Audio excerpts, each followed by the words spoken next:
The London rain drummed against the windows of Blackwood Capital as I reviewed the latest acquisition target's financials. Something about their books didn't add up, but I couldn't quite put my finger on what.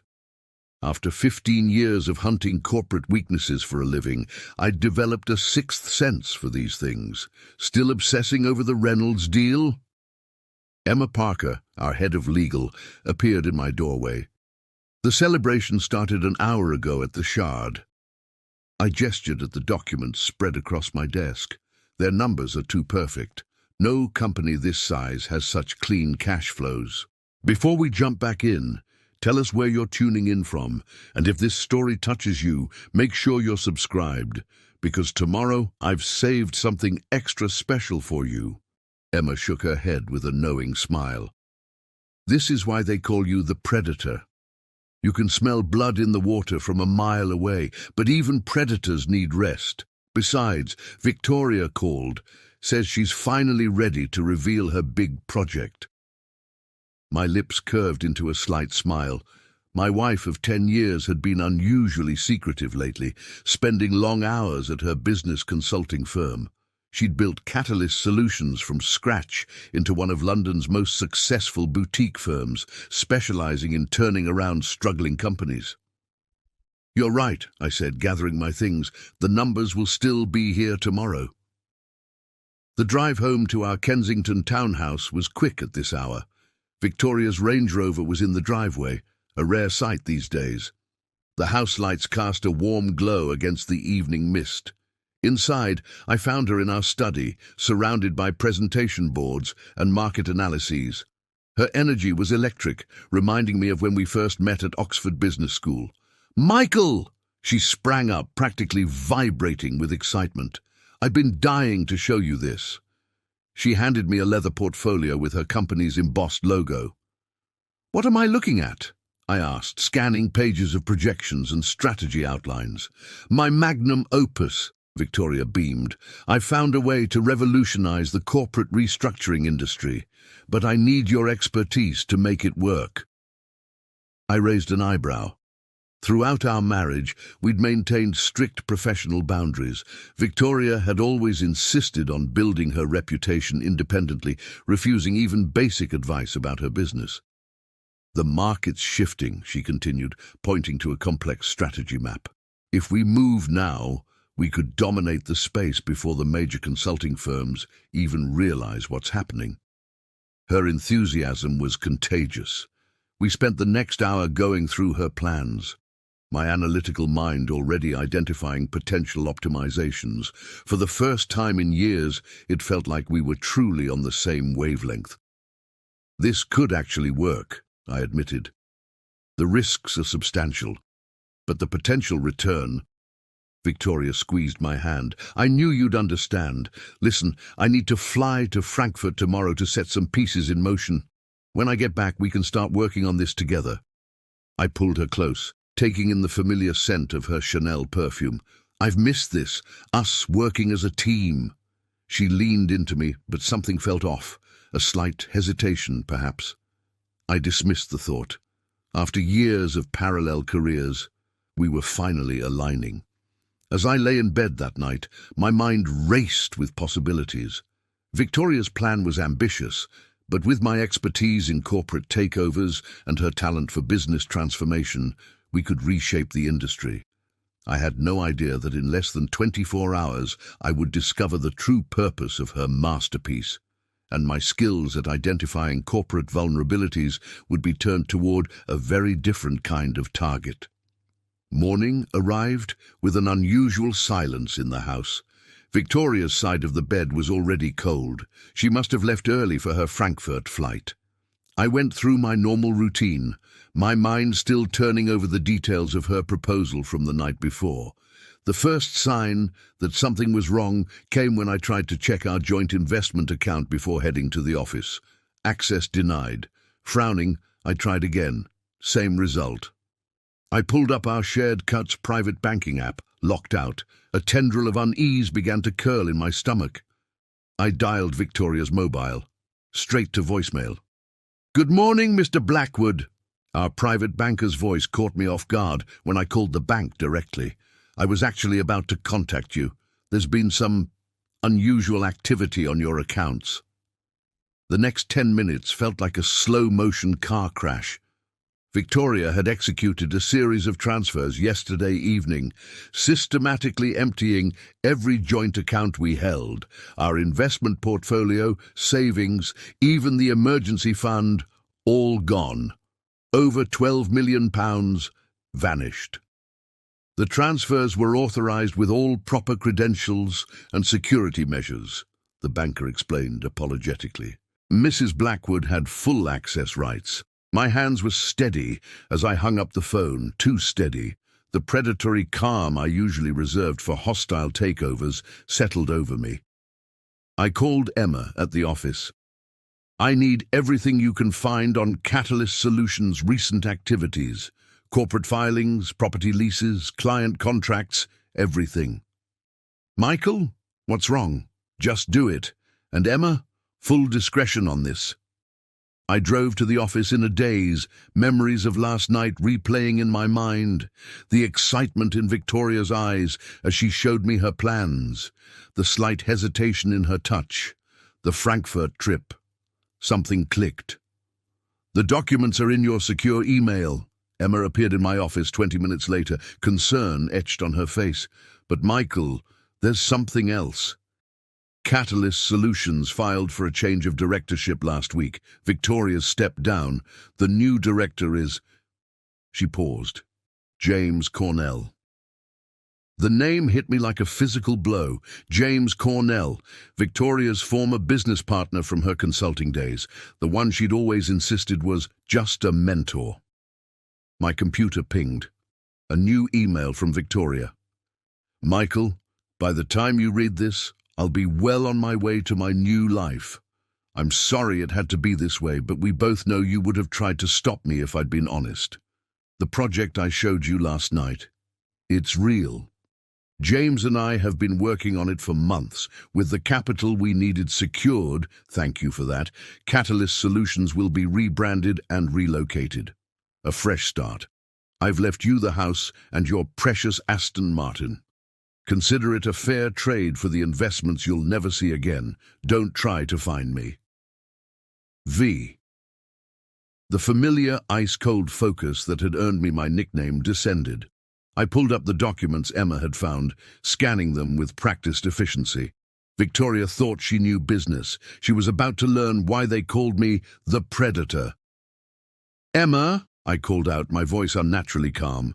Remember that anomaly I spotted in the Reynolds tech financials? She appeared in my doorway. The two perfect cash flows. Get the team together. I think I just figured out what we were missing. And once we're done with Reynolds, a predatory smile spread across my face. I have another target for us. My phone buzzed. A text from our head of private investigations. Found him. Cornell boarded a flight to Frankfurt this morning. First class. Paid for with a new corporate card under Catalyst Solutions subsidiary account. I leaned back in my chair, pieces falling into place. Victoria and James thought they were being clever, but they'd made 3 critical mistakes. First, they'd shown me their playbook last night, even if they didn't realize it. Second, they'd used company funds for their getaway, creating a paper trail. But their biggest mistake, they'd forgotten what I do for a living. I pulled up the corporate registry database, fingers flying across the keyboard. Victoria wanted to play in the corporate world. Fine, I'd show her what a real corporate predator could do. By the time I finished my preliminary search, I was smiling. Catalyst Solutions had a weakness, one that Victoria, for all her business acumen, had never noticed. And by taking our joint funds, she'd handed me the perfect weapon to exploit it. Emma, I called out again, cancel my meetings for the next 2 weeks and get me everything you can find on Catalyst Solutions' debt structure, every loan, every covenant, every cross-default provision. As my team scrambled into action, I felt more alive than I had in years. Victoria thought she was escaping with our money. Instead, she'd just triggered a chain of events that would teach her the true meaning of corporate warfare. Preparing and narrating this story took us a lot of time. So if you are enjoying it, subscribe to our channel. It means a lot to us. Now back to the story. The next 48 hours passed in a blur of spreadsheets, corporate filings, and black coffee. I'd transformed my office into a war room, with Emma and our top analysts working around the clock.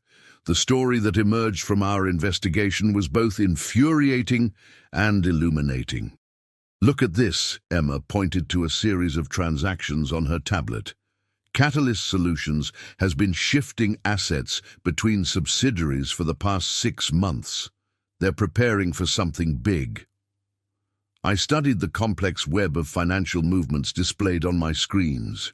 Victoria had always been clever, but she'd left breadcrumbs. Every corporate restructuring created paper trails, and this one was no different. "Pull up the property records," I instructed, something catching my eye. "Focus on their Frankfurt holdings." The documents confirmed my suspicion. 3 weeks ago, Catalyst Solutions had leased an entire floor in Frankfurt's financial district. The lease was signed by a shell company, but the beneficial ownership traced back to another company, one registered to James Cornell. "Sir," Daniel, our youngest analyst, appeared with a fresh stack of documents. "We found their entire communication history. They've been planning this for over a year." I opened the folder, my jaw tightening as I read. The emails started innocently enough, business discussions, strategy meetings, but they quickly evolved into something more personal. Victoria and James had been methodically plotting not just their business venture, but their entire future together. "Did you know?" Emma asked gently. "About them?" I shook my head, scanning an email from 6 months ago. Victoria had written to James about their fresh start together, how they'd build something extraordinary once they were free of London, free of me. "There's something else," Emma continued, pulling up a document on her tablet. "We found this in the encrypted section of Catalyst's server. It's their business plan for the German operation." The document revealed the full scope of their betrayal. They weren't just planning to compete with Catalyst Solutions. They were going to systematically poach every major client, using insider knowledge Victoria had accumulated over years. The implementation had already begun, with several key clients having signed preliminary agreements with their new Frankfurt entity. "They've been meeting clients in secret for months," Emma explained, scrolling through meeting logs. "High-end restaurants, private clubs, always places where they wouldn't be recognized." My phone buzzed, our private investigator again. "Confirmed. Victoria and Cornell checked into the Villa Kennedy in Frankfurt, suite booked for a month, meeting scheduled with Lufthansa's corporate restructuring team tomorrow." I leaned back in my chair, pieces clicking into place. Victoria had always insisted on handling Lufthansa's account personally. Now I knew why. They were meant to be the cornerstone client for her new venture. "Sir," Daniel appeared in the doorway, slightly out of breath. "Deutsche Bank just responded to our inquiry. They've agreed to freeze any potential financing discussions with Catalyst Solutions or its subsidiaries pending our review." A cold smile crossed my face. Without Deutsche Bank's backing, Victoria and James's new venture would struggle to establish credibility in the German market. But that was just the beginning. "Show me the client list again," I instructed Emma, "not just current clients. I want to see every company Catalyst has approached in the last 6 months." The data revealed a pattern we'd missed earlier. Victoria hadn't just been targeting current clients. She'd been laying groundwork with potential new ones, particularly in the aviation and technology sectors. Each approach was carefully documented, with detailed strategies for transitioning these relationships to the Frankfurt operation. "Look at this!" I pointed to a recurring entry. "She's been having regular meetings with the same law firm in Frankfurt. Pull up everything we have on them." The law firm, Schmidt & Partners, specialized in corporate restructuring and international business law. They'd been quietly preparing the legal framework for Victoria and James's new venture, while simultaneously advising several of Catalyst's potential clients. "It's a clear conflict of interest," Emma noted, her legal training kicking in. "They can't represent both sides without proper disclosures." "Exactly," I replied, reaching for my phone. "And I'm willing to bet those disclosures were never made." The call to Schmidt & Partners' managing partner was brief but productive. The threat of a formal ethics complaint, combined with the suggestion that their role in this scheme might become public, was all it took. Within hours, they had withdrawn from representing Victoria and James's interests. But the most damning revelation came late that evening. Daniel discovered a hidden folder in Catalyst's financial records, documentation of a secret account Victoria had been maintaining for months. She hadn't just taken our joint savings, she'd been siphoning money from Catalyst Solutions itself, disguising the transfers as consulting fees to shell companies. "This is criminal," Emma whispered, reviewing the documents. "Corporate theft, breach of fiduciary duty." "No," I cut her off, "an idea forming. This is leverage." I stood and walked to the window, watching the city lights flicker to life as dusk settled over London. Victoria had always accused me of being too calculating, too focused on the end game. She was about to discover just how right she'd been.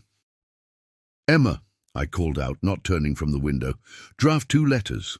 One to the Financial Conduct Authority outlining our concerns about potential corporate malfeasance at Catalyst Solutions. Hold it. We'll use that as insurance. The second goes to Victoria directly. It's time she understood exactly what kind of game she's playing." As Emma left to prepare the letters, I pulled up the latest report from our private investigator. Victoria and James were still in Frankfurt, proceeding with their plans as if nothing could stop them. They had no idea that their carefully constructed house of cards was about to come crashing down. My phone buzzed with a message from Alan Reynolds. "Board meeting scheduled for tomorrow. Everything proceeding as agreed." Perfect. While Victoria was busy courting clients in Frankfurt, I was about to execute a move she'd never see coming. She thought she'd taken everything from me, but she'd forgotten the most important lesson I'd learned in my years of corporate takeovers. Sometimes you have to lose the battle to win the war. The Reynolds Tech Board meeting was set for 9 a.m. sharp. I arrived early, watching the board members file into their gleaming Canary Wharf headquarters. Each one nodded in recognition. They all knew why I was there. "The paperwork's ready," Emma murmured, passing me a leather portfolio. "Once the board approves the acquisition, we'll have controlling interest in Reynolds' convertible bonds within hours." I reviewed the documents one last time. The plan was elegant in its simplicity.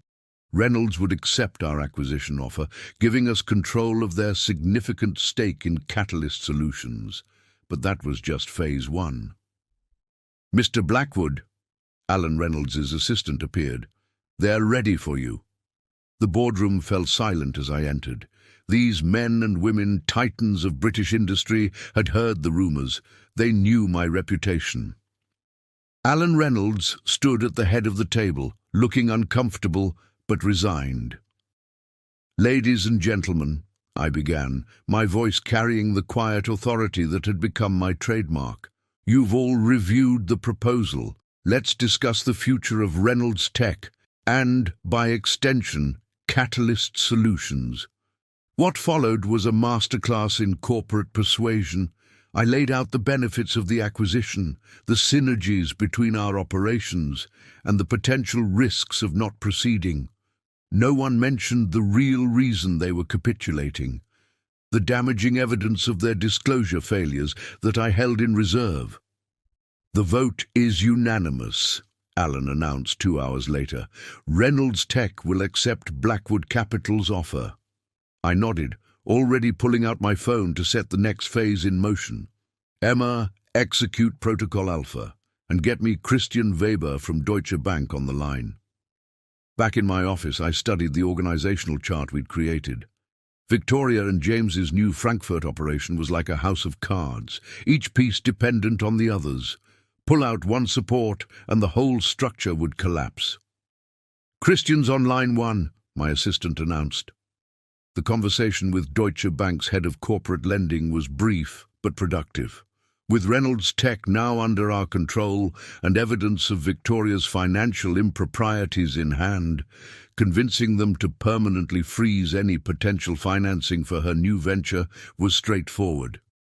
"There's more," Emma said as I ended the call. "We've identified their potential client list in Germany. Look at this pattern."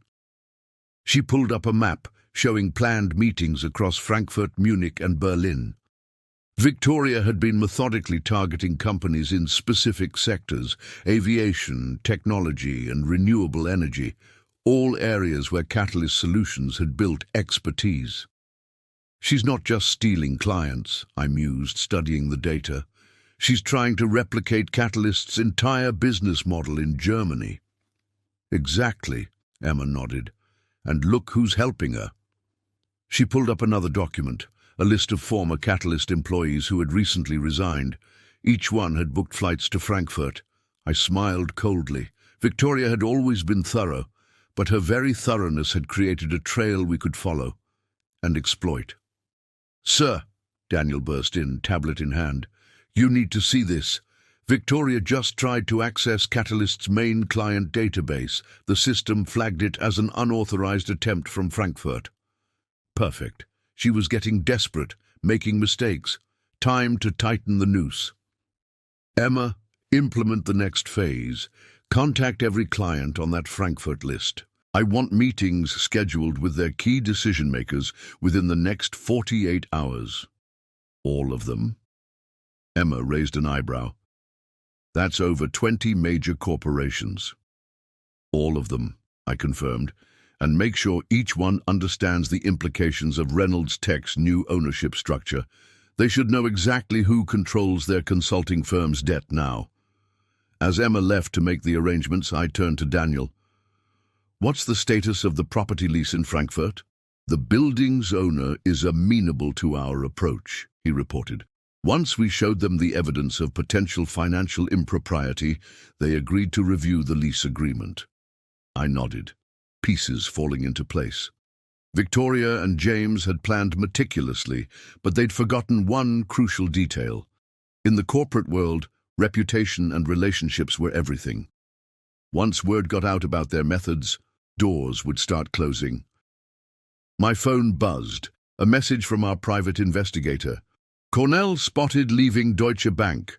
Doesn't look happy. Meeting with Lufthansa cancelled." "Sir," Emma reappeared. "The letters are ready." She handed me 2 envelopes. The first, addressed to the Financial Conduct Authority, detailed Victoria's financial manipulations. The second, addressed to Victoria herself, was simpler. A clear explanation of exactly what was about to happen to everything she'd built. I studied the letters, thinking about Victoria's face when she realized the true cost of her betrayal. She'd taken our money, thinking it would give her freedom. Instead, she'd handed me the ammunition I needed to dismantle her future piece by piece. "Hold these," I instructed Emma. "We'll use them at the right moment. For now, let's focus on the next phase. Have our lawyers prepared the documents for the Catalyst Solutions shareholder meeting?" Emma nodded. "Everything's ready. Once Reynolds' stake is formally under our control, we can call an emergency board meeting. Victoria won't know what hit her." I turned to the window, watching the sunset paint London's skyline in shades of gold and crimson.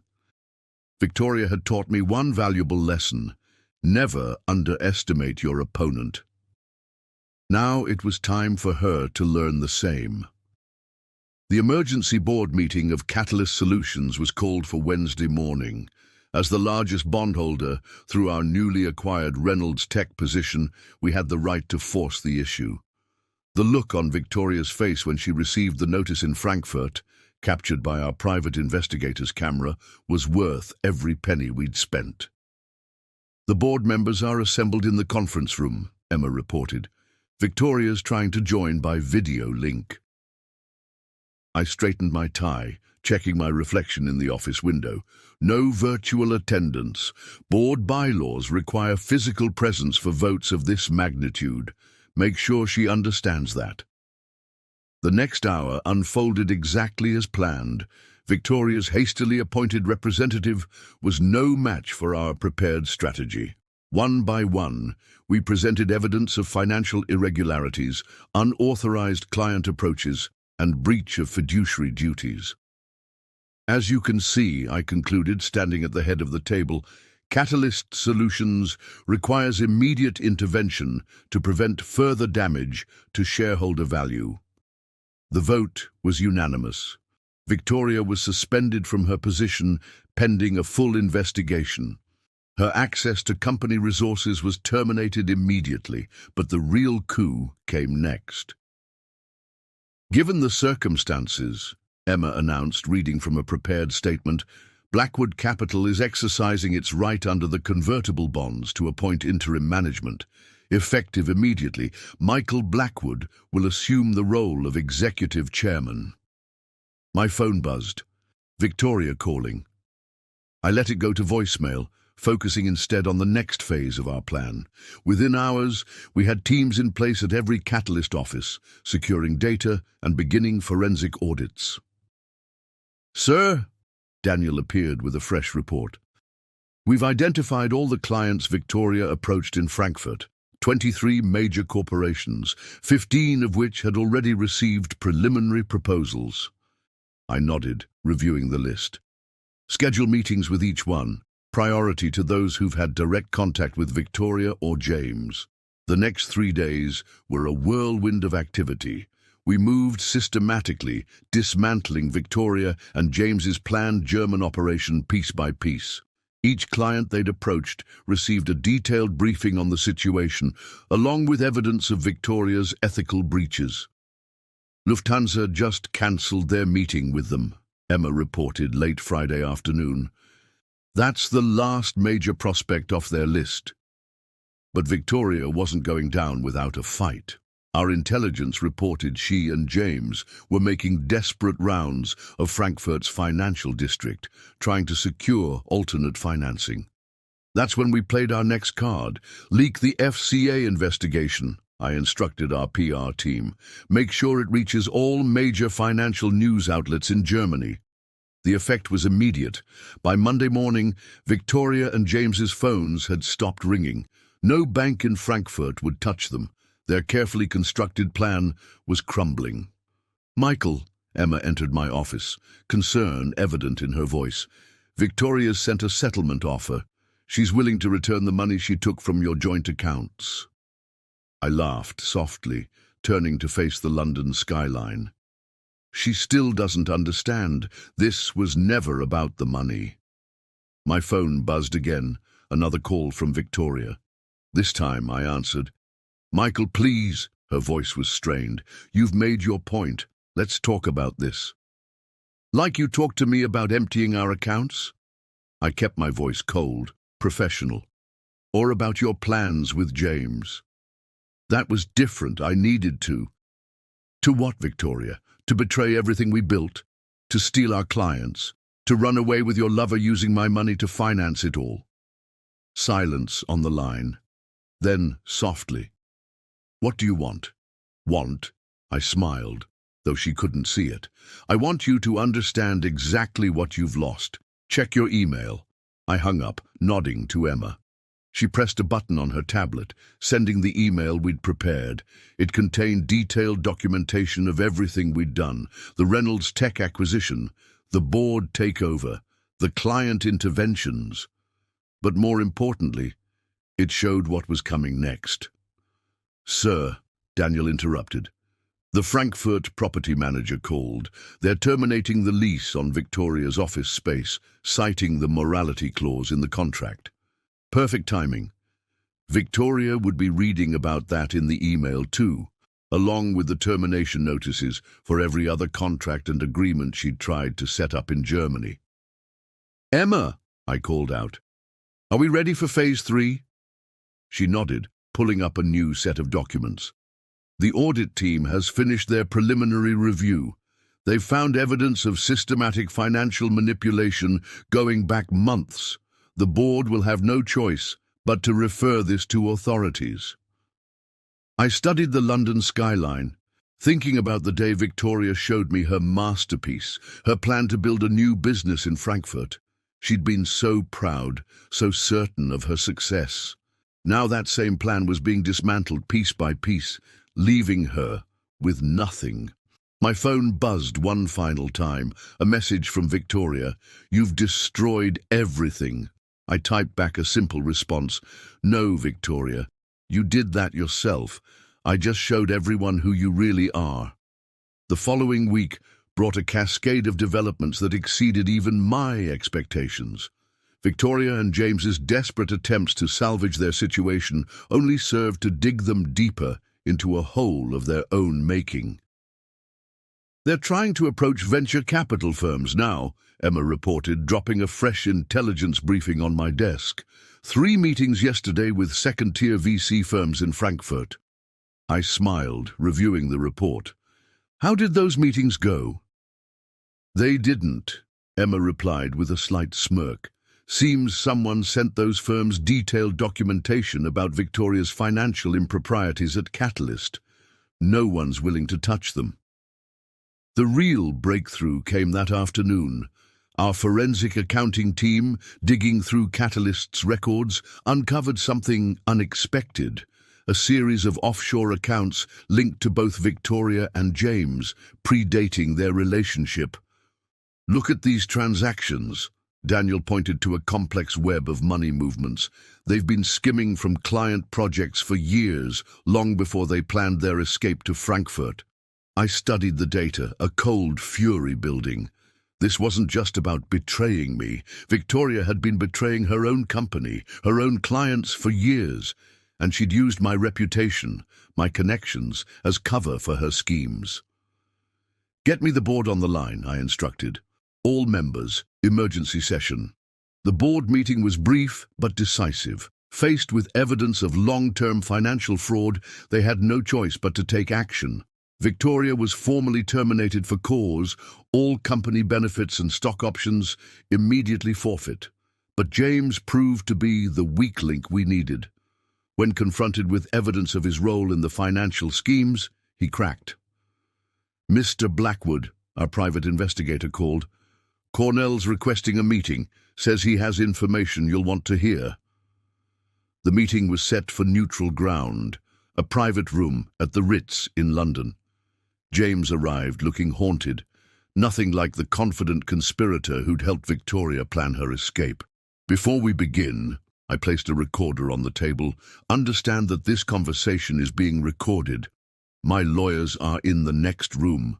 James nodded, pulling out a USB drive with shaking hands. "It's all here, everything. Victoria's plans, the client lists, the offshore accounts. She said it was just business strategy, but it went so much deeper." The drive contained a goldmine of information. Victoria hadn't just been planning to steal clients. She'd been systematically undermining Catalyst's relationships with key accounts for months, creating problems that her new Frankfurt firm would then solve. "She called it manufacturing opportunities," James explained, unable to meet my eyes.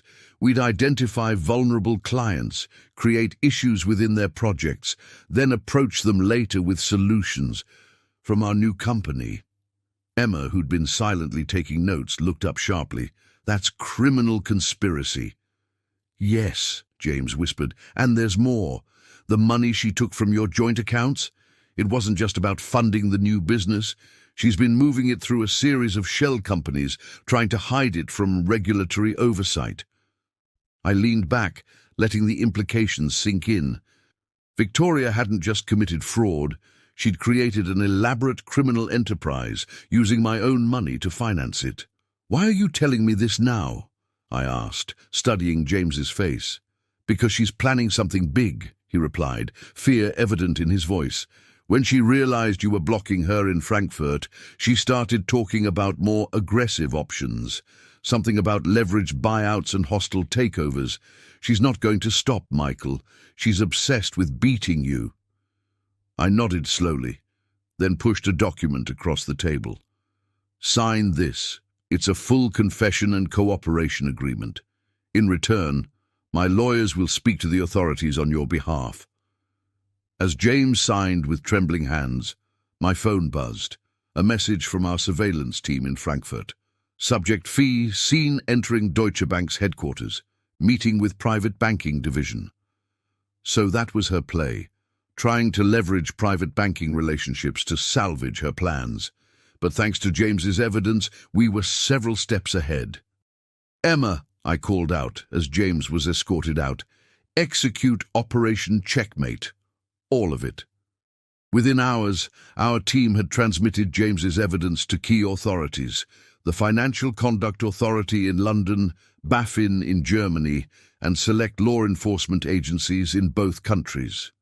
Victoria's offshore accounts were frozen, her passport was flagged, and her carefully constructed world began to collapse. My phone rang, a Frankfurt number I didn't recognize. "Mr. Blackwood," a heavily accented voice said. "This is Klaus Weber from Deutsche Bank's Compliance Division. We've received some concerning information about one of our potential clients." "Indeed," I replied smoothly. "I trust you'll find the documentation comprehensive." "Quite," Weber agreed. "Rest assured, Deutsche Bank will not be proceeding with any business relationships in this matter." I ended the call, turning to Emma. "How many other banks received our information package?" "All of them," she confirmed. "Every major financial institution in Frankfurt, plus their compliance departments and relevant regulatory bodies." Victoria's next call came within the hour. This time there was no composure in her voice, only raw panic. "What have you done?" she demanded. "Every bank in Frankfurt just closed their doors to me. The authorities are asking questions. James isn't answering his phone." "I did exactly what you taught me, Victoria," I replied calmly. "I identified a target, analyzed its weaknesses, and executed a takeover. The fact that the target was your future, well, that's just business, isn't it?" The final confrontation came sooner than I expected. 2 days after James's confession, Victoria stormed into my office at Blackwood Capital, somehow managing to bypass security. She looked nothing like the polished CEO who'd left London weeks ago. Her designer outfit was wrinkled, her hair disheveled, dark circles under her eyes. "Security is on their way," Emma announced from the doorway. I waved her off. "Let her stay. Victoria and I have unfinished business." Victoria stood before my desk, trembling with rage. "You've ruined everything. Every bank account frozen. Every business contact poisoned against me. Are you happy now?" I leaned back in my chair, studying her with the same cold, analytical gaze I used for evaluating target companies. "Happiness was never the goal, Victoria. This was about justice and business." "Business?" she laughed hysterically. "You've turned every financial institution in Frankfurt against me. The authorities are investigating everything, the offshore accounts, the client manipulations, even my personal finances. James has disappeared, probably running to save his own skin. This isn't business. This is destruction." I stood slowly, walking to the window that overlooked the City of London. The questions came rapid fire. "Mr. Blackwood, what can you tell us about the fraud allegations? Is it true that Victoria Reynolds attempted to illegally transfer clients to a German operation? Were you aware of the offshore accounts before the investigation? I handled each query with measured precision, neither confirming nor denying specific allegations, instead focusing on the future. But the real drama was unfolding elsewhere. "Sir," Emma whispered during a brief break, "Victoria's just been detained at Frankfurt Airport. Apparently she was attempting to board a flight to Dubai." A slight smile crossed my face as I returned to the podium. Victoria had always criticized my attention to detail, calling it paranoia. Now that same thoroughness had closed every escape route. Back in my office after the press conference, the scale of victory became clear. Reports flooded in from our various teams. All major clients secured under new contracts. Frankfurt office lease officially terminated. Offshore accounts frozen by regulatory authorities.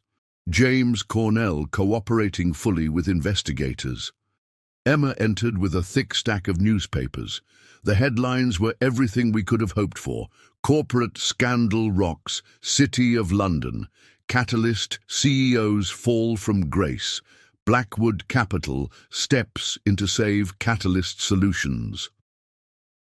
The market's responding positively, Daniel reported, pulling up financial data. Catalyst's share price has stabilized. Investors are confident in the new management structure. I stood by the window, watching the city lights flicker to life as evening descended. The same view Victoria and I had shared when she presented her masterpiece, her plan to steal everything we'd built. Now, I stood here alone, having taken not just what she stole, but everything she'd ever worked for. "Sir," Emma interrupted my thoughts, "the board of Reynolds Tech is on the line. They want to discuss accelerating the merger timeline." The next few hours were a whirlwind of activity. Teams worked through the night, securing assets, stabilizing client relationships, and implementing new management structures.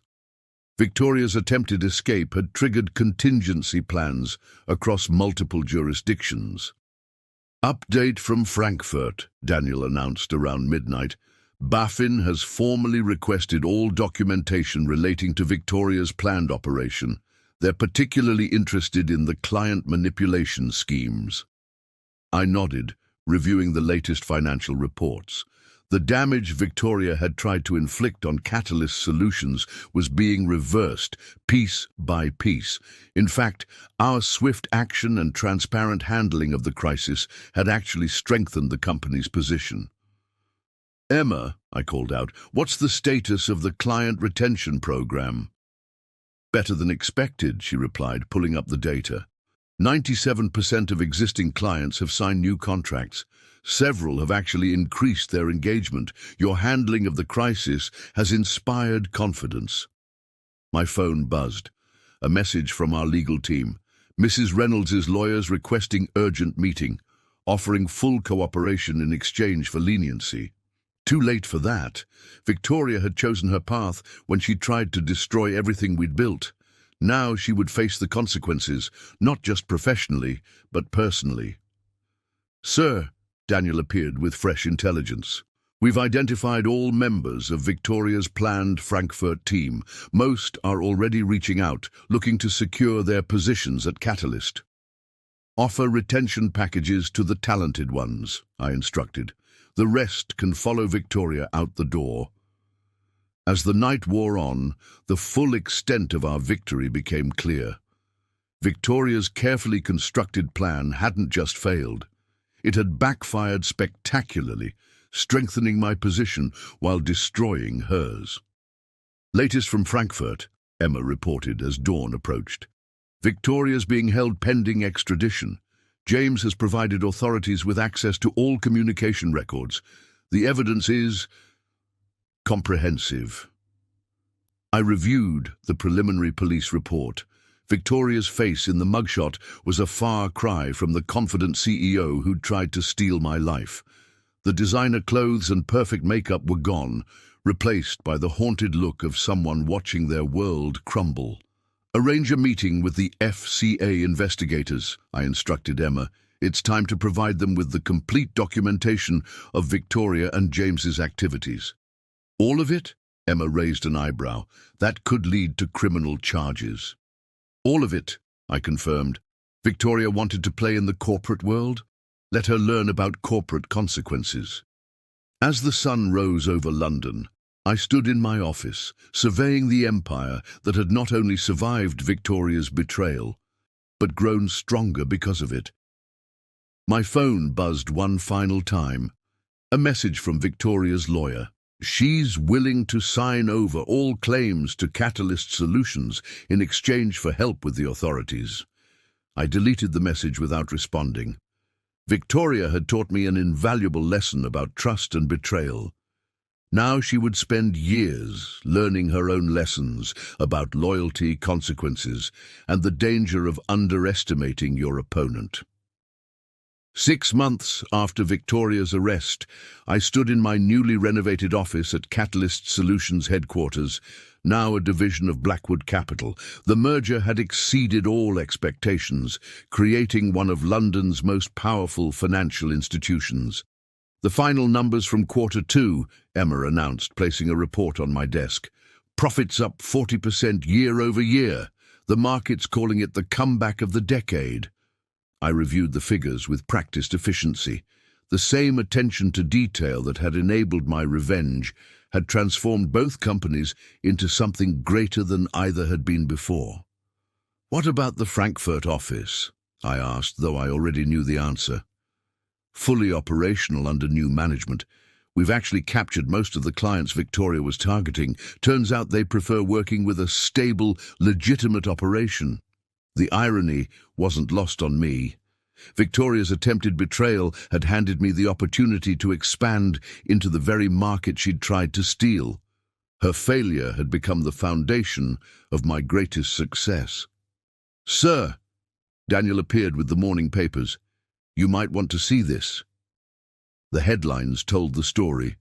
Former Catalyst CEO pleads guilty to fraud, accompanied by a photo of Victoria entering the courthouse.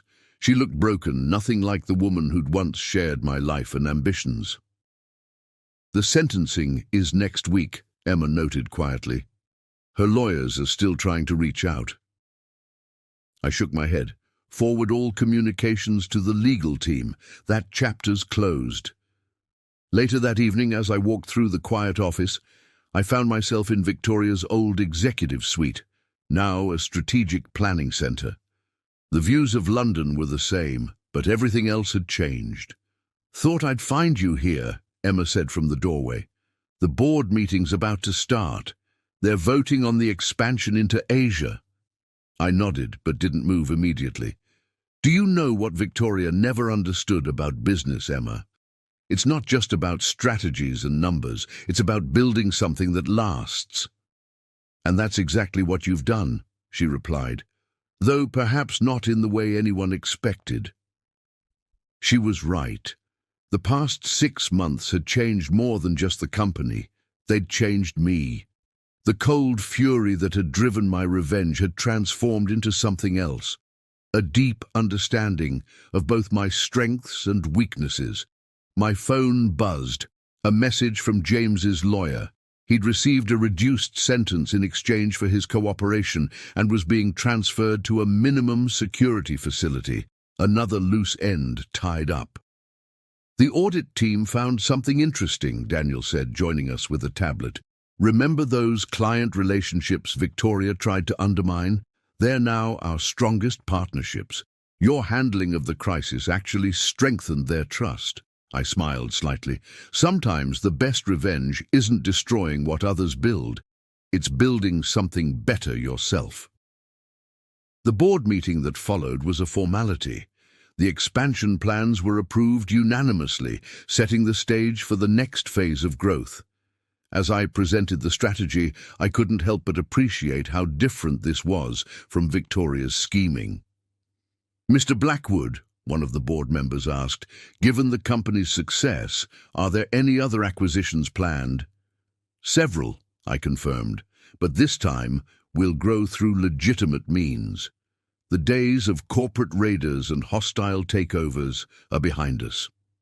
After the meeting, I returned to my office to find one final report waiting, the complete assessment of Victoria's fraud. The numbers were staggering. Millions siphoned through offshore accounts, dozens of manipulated client contracts, years of systematic deception. "What should we do with this?" Emma asked. I closed the file. "Archive it. We've built something new on the ashes of Victoria's betrayal. Let's focus on that instead." Looking out over the London skyline, I reflected on the journey. Victoria had tried to take everything from me, thinking the money was what mattered. Instead, she'd given me the opportunity to prove what I was truly capable of. "Sir," Daniel interrupted my thoughts. Your dinner reservation at the Shard is in an hour. The Japanese investors are eager to discuss the Asia expansion. I nodded, gathering my things. Life moved forward, and so had I. Victoria's betrayal had taught me valuable lessons about trust, power, and the true meaning of success. As I left the office that evening, I passed the wall of financial headlines chronicling our company's transformation. The latest one read, Blackwood Catalyst Merger, a new era in financial services. Victoria had wanted to write her own success story. Instead, she'd become a cautionary tale in mine. And as I stepped into the London night, I knew that was the greatest revenge of all. 1 year to the day after Victoria emptied our accounts, I stood in my penthouse office atop the newly renamed Blackwood Catalyst Tower. The view of London had changed. We'd added 3 stories to the building during the renovation, making it one of the tallest in the financial district. The final numbers from the merger are in, Emma reported, setting a leather-bound portfolio on my desk. We've exceeded projections by 63%. The board is ecstatic. I nodded, scanning the report. The same meticulous attention to detail that had enabled my revenge had transformed both companies into something unprecedented in London's financial scene. And the Frankfurt expansion? Fully operational, Emma smiled. We've captured 80% of the market share Victoria was targeting. The German financial press is calling it the British invasion. My phone buzzed. A message from our legal team. Victoria's appeal had been denied. 7 years for financial fraud and corporate theft. James had received 3 years in a minimum security facility for his cooperation. Their time in the corporate world was permanently over. Sir, Daniel appeared with the morning's Financial Times. The headline read, Blackwood Catalyst, From Scandal to Success, a Story of Corporate Resilience. They want to do a feature, he added, the complete story of how you transformed a potential disaster into the year's biggest success. I shook my head. Some stories are better left in the boardroom. Later that evening, as the city lights began to twinkle below, I hosted a private dinner for our key executives. The conversation turned, as it often did, to the future. To think, Emma mused, raising her glass, a year ago, we were tracking stolen funds across Europe. Now we're planning expansions in 3 continents. Life has a way of surprising you, I replied. Victoria thought she was destroying everything I'd built. Instead, she gave me the opportunity to build something far greater. My phone buzzed again. A notification from our banking system. The last of Victoria's hidden accounts had been located and seized. The funds would be returned to the company she'd tried to destroy. Mr. Blackwood, our new head of European operations, spoke up. The German regulatory authorities have officially cleared us for the next phase of expansion. We can begin whenever you're ready. I stood and walked to the window, looking out over the city I'd come to dominate. Victoria had taught me an invaluable lesson. True power isn't in what you can take from others, but in what you can build for yourself. Schedule the announcement for Monday, I decided. It's time to show the world what we've become. As the dinner wound down, I found myself alone in my office, holding the last photo of Victoria and me together. It had been taken at a charity gala, just weeks before her betrayal. She was smiling, confident, completely unaware that her own ambition would be her undoing. Final report from Frankfurt, Emma said softly from the doorway. Victoria's old office has been completely converted. The new team moves in next week. I placed the photo in my desk drawer. It was the last tangible reminder of my old life, and it was time to let it go. You know, Emma observed, she never understood what really made you successful. She thought it was just about the money. That was always Victoria's weakness, I replied. She saw business as a way to take. I saw it as a way to build. Standing there in my new empire, I felt no anger anymore, no desire for further revenge. Victoria's betrayal had forced me to evolve, to become something more than just another corporate predator. I'd become a builder, a creator, a force for transformation in the financial world. My phone buzzed one final time, a message from our PR team. Tomorrow's headline, Blackwood Catalyst announces global expansion, a new era begins. I smiled, thinking about Victoria in her prison cell, reading about the empire that had risen from her betrayal. That was the true revenge, not destroying her world, but building mine into something she could never have imagined. "Sir," Daniel appeared, "your car's ready. The board of the Asian Investment Coalition is waiting." I gathered my things, ready to step into another day of building, growing, creating. Victoria had tried to write her own success story using my money. Instead, she'd become a footnote in my legend.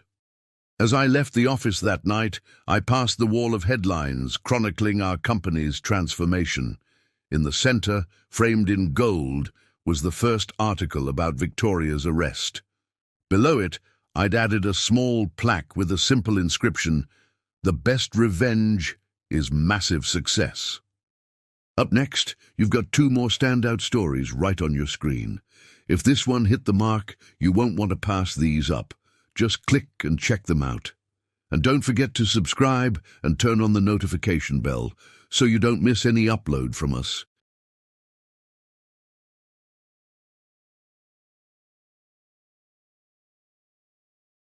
And turn on the notification bell so you don't miss any upload from us.